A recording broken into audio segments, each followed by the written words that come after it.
Now, what the fuck's the problem?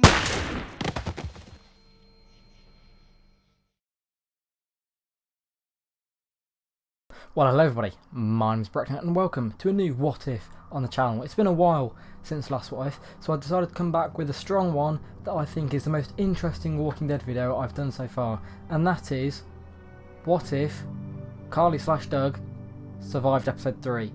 And I thought this would be a good one because it would actually change quite a lot in the story. So yeah, if you do go on to enjoy today's video, make sure you like, subscribe and share the video to make sure that I know that you want to see more content just like this. But I will see you right in the video. Before we get into the what if, we need to determine what changes to cause Carley or Doug to survive. And to make the series interesting, I decided to have it so that the walker doesn't get trapped in the RV.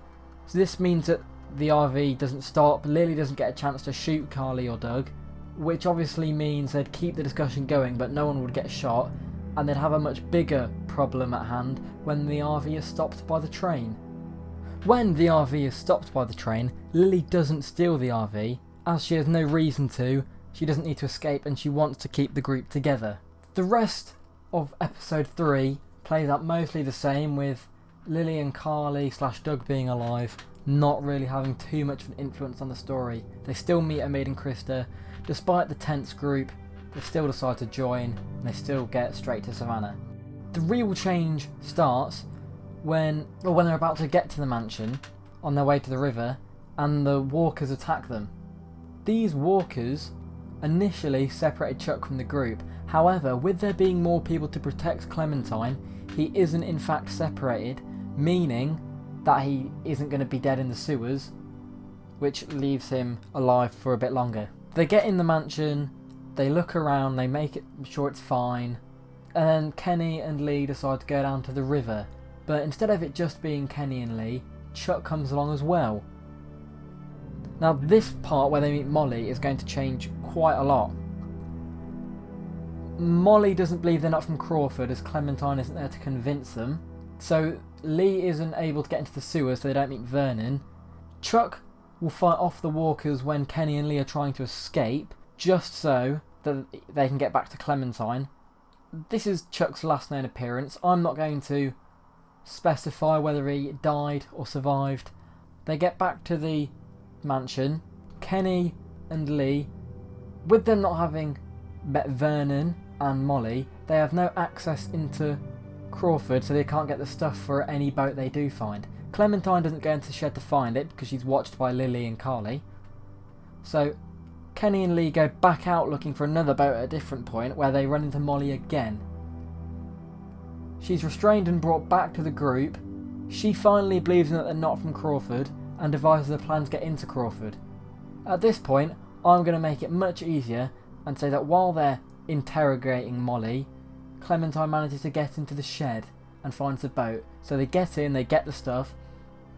Ben still tells Kenny about what he did with the bandits, which caused Catcher and Duck to die. Lily and Carley/Doug have to restrain Kenny, just like Vernon did in the original timeline.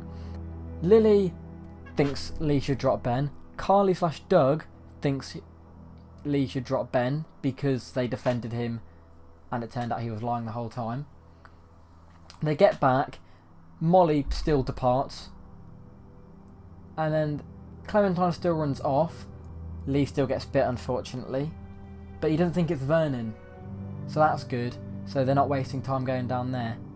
Lee remembers where Clementine's parents were staying, so he's like, oh wow, we should go look there.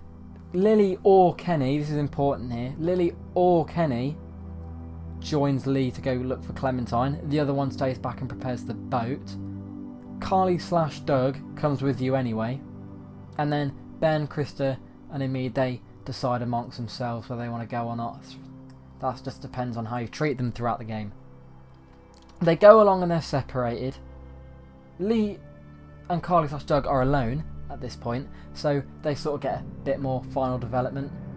They finally confirm everyone's suspicions of being either lovers or besties, and then they're separated again when Lee goes down to the herd. Lee tells them to go back to the boat, and then Lee gets Clementine, comes along, and it's important he doesn't die here yet, because as earlier on as he hasn't wasted time going to Vernon's and wasting time in the attic. Lee returns with Clementine. The group are having an altercation about who's to get in the boat with them, because it's only a 5-seater.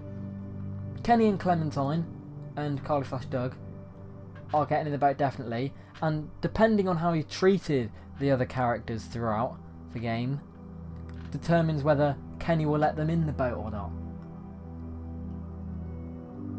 It sort of adds a bit more weight to the choices. Lee still dies, and the game ends with Clementine and what's left of the group going out in the river to sea. Well, thank you for watching. If you have enjoyed watching today's video, make sure you like, subscribe and share the video to make sure that you don't miss the next one. But until next time, my name's Brexton and I'm out. Super slap!